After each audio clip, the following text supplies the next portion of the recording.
Hi everyone, welcome to my YouTube channel. ಇವತ್ತಿನ ವಿಡಿಯೋಲಿ ನಾನು ಮೊಟ್ಟೆಯನ್ನು ಬಳಸದೆ ಗೋಧಿ ಹಿಟ್ಟಿನಿಂದ ತುಂಬ ಸ್ಪಾಂಜಿಯಾದ ಕೇಕ್ ಅನ್ನು ಮನೆಯಲ್ಲೇ ಹೇಗೆ ಮಾಡುವುದೆಂದು ತಿಳಿಸಿಕೊಡ್ತೇನೆ. ಒಂದು ಮಿಕ್ಸಿ ಜಾರನ್ನು ತೆಗೆದುಕೊಂಡು ಅರ್ಧ ಕಪ್ ಆಗುವಷ್ಟು ಸಕ್ಕರೆ, 1/4 ಕಪ್ ಆಗುವಷ್ಟು ಮೊಸರು, ಇಲ್ಲಿ ಮೊಟ್ಟೆ ಬದಲಿಗೆ ಮೊಸರನ್ನು ಉಪಯೋಗಿಸಿದ್ದೇನೆ. 1/4 ಕಪ್ ಎಣ್ಣೆ, ನಾನಿಲ್ಲಿ ಸನ್ಫ್ಲವರ್ ಎಣ್ಣೆಯನ್ನು ಬಳಸಿದ್ದೇನೆ. ಯಾವುದೇ ಫ್ಲೇವರ್ ಇರುವ ಎಣ್ಣೆಯನ್ನು ಬಳಸಬಾರದು. ಈಗ ಇವೆಲ್ಲವನ್ನು ಒಂದು ಮಿಕ್ಸಿಂಗ್ ಬೌಲ್ಗೆ ಹಾಕಬೇಕು. ಮೊದಲು ಒಂದು ಕೇಕ್ ಟಿನ್ನನ್ನು ತೆಗೆದುಕೊಂಡು 1 ಸ್ಪೂನ್ ಎಣ್ಣೆ ಹಾಕಿ ಎಲ್ಲ ಕಡೆ ಸ್ಪ್ರೆಡ್ ಮಾಡಬೇಕು.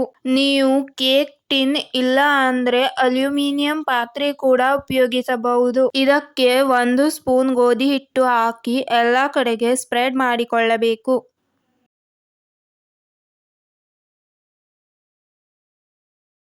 ಇದಕ್ಕೆ ಅದೇ ಕಪ್ ಅಳತೆಯಲ್ಲಿ 1 ಕಪ್ ಆಗುವಷ್ಟು ಗೋಧಿ ಹಿಟ್ಟು, 1 tea spoon baking powder, 1/4 tea spoon ಅಡುಗೆ ಸೋಡಾ, ಈ ಎಲ್ಲ ಡ್ರೈ ಇಂಗ್ರೀಡಿಯೆಂಟ್ಸ್ಗಳನ್ನು ಜರಡಿ ಮಾಡಿಕೊಂಡು ಹಾಕಬೇಕು.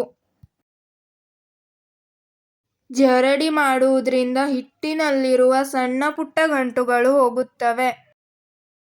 ಈಗ ಇದಕ್ಕೆ 1 ಚಮಚ ತುಪ್ಪ ಹಾಕಬೇಕು. ತುಪ್ಪ ಹಾಕುವುದರಿಂದ ಕೇಕ್ ಸಾಫ್ಟ್ ಆಗಿ ಬರುತ್ತದೆ. ಹಾಗೂ ಅರ್ಧ ಕಪ್ ಬಿಸಿ ಮಾಡಿ ತಣ್ಣಗಿರುವ ಹಾಲನ್ನು ತೆಗೆದುಕೊಳ್ಳಬೇಕು. ಸ್ವಲ್ಪ ಸ್ವಲ್ಪನೇ ಹಾಲು ಹಾಕಿಕೊಂಡು ನಿಧಾನವಾಗಿ ಮಿಕ್ಸ್ ಮಾಡಿಕೊಳ್ಳಬೇಕು. ಈಗ ಉಳಿದಿರೋ ಹಾಲನ್ನು ಹಾಕಿಕೊಂಡು ಮಿಕ್ಸ್ ಮಾಡಿಕೊಳ್ಳುತ್ತಿದ್ದೇನೆ. ಈಗ ಇದಕ್ಕೆ ಅರ್ಧ ಚಮಚ ವೆನಿಲಾ ಎಸೆನ್ಸ್ ಹಾಕಬೇಕು. ನೋಡಿ, ಕನ್ಸಿಸ್ಟೆನ್ಸಿ ಈ ರೀತಿ ಬರಬೇಕು. ನಾನಿಲ್ಲಿ ಗೋಡಂಬಿ, ಬಾದಾಮಿ, ದ್ರಾಕ್ಷಿಗಳನ್ನು ತೆಗೆದುಕೊಂಡಿದ್ದೇನೆ. ಇದೇ ಸಮಯದಲ್ಲಿ 1 ಬೌಲ್ಗೆ ಡ್ರೈ ಫ್ರೂಟ್ಸ್ಗಳನ್ನು ಸಣ್ಣ ಚೂರುಗಳನ್ನಾಗಿ ಮಾಡಿ ಅದಕ್ಕೆ 1 ಸ್ಪೂನ್ ಗೋಧಿ ಹಿಟ್ಟನ್ನು ಹಾಕಿ ಚೆನ್ನಾಗಿ ಮಿಕ್ಸ್ ಮಾಡಿ ಇಟ್ಟುಕೊಳ್ಳಬೇಕು. ನೀವು ಯಾವುದೇ ಡ್ರೈ ಫ್ರೂಟ್ಸ್ಗಳನ್ನು ತೆಗೆದುಕೊಳ್ಳಬಹುದು. ಈಗ ಡ್ರೈ ಫ್ರೂಟ್ಸ್ಗಳ ಮಿಶ್ರಣ ರೆಡಿಯಾಗಿದೆ.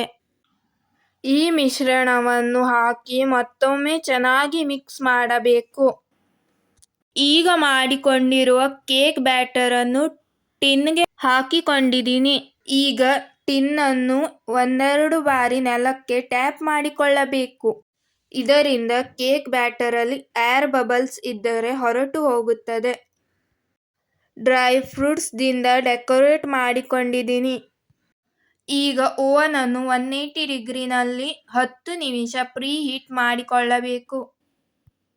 ನಂತರ ಕೇಕ್ ಅನ್ನು ಓವನ್ ನಲ್ಲಿ ಇಟ್ಟು 30 ನಿಮಿಷ ಟೈಮರ್ ಅನ್ನು ಸೆಟ್ ಮಾಡಿಕೊಳ್ಳಬೇಕು.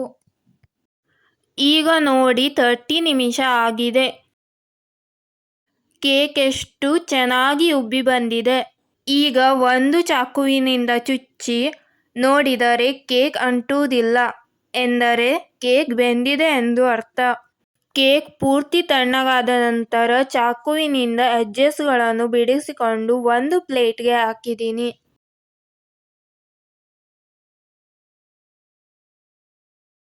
ನೋಡಿ, ಈಗ ಕೇಕ್ ಕಟ್ ಮಾಡಿ ತೋರಿಸುತ್ತಾ ಇದ್ದೀನಿ ಎಷ್ಟು ಪರ್ಫೆಕ್ಟ್ ಆಗಿ ಬಂದಿದೆ ಅಂತ.